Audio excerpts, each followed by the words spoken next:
A quick video test. It looks like this comes off pretty easily with silicone molds.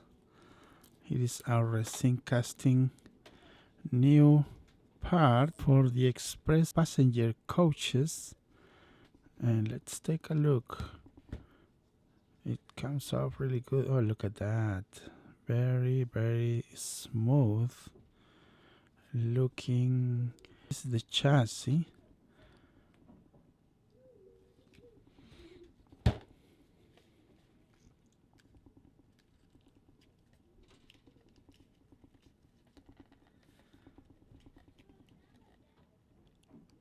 That's excellent.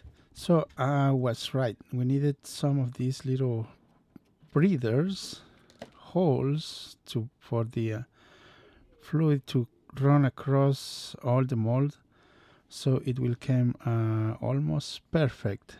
So the next step is very easy. Just remove these little pieces. Nice. Looking good.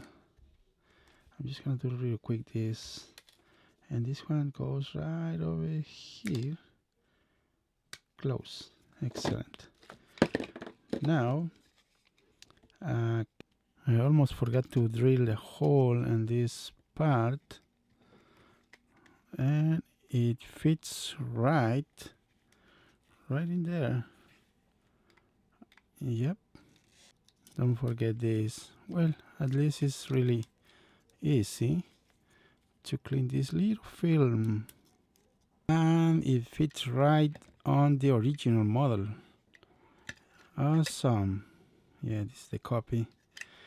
Fits excellent. All right.